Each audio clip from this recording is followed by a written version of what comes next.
The latest employment figures tell us two terrible stories. There's a story about going back to the worst days of the recession, and there's a story that should make us ask how much this country cares about its young people. First up, there's the overall figures for employment and unemployment. For the fourth month running, the number of people in jobs fell and the number who are unemployed rose.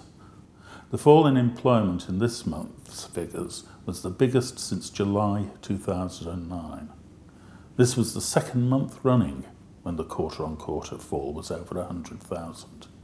The first time this has happened, again, since July 2009. The rise in unemployment was the biggest since July 2009. This was the second month running when the quarter-on-quarter increase was more than 100,000. The first time this has happened since, you guessed it, July 2009. There are 5.7 unemployed people for every job vacancy, the highest figure since October 2009.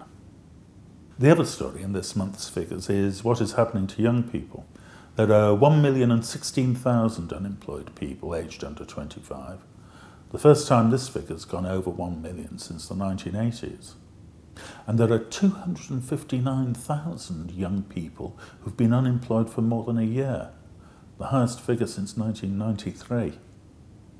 But what has been saddest of all has been the way, over the past 6 months, as the number of young unemployed people has grown, the number of places on government job programmes has fallen.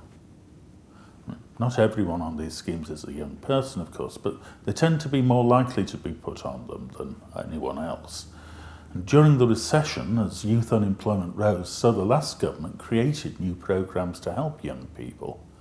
But one of the first things the new government did after the election last year was to abolish them. It looks as though the bad times are back, and young people could just have done with those schemes.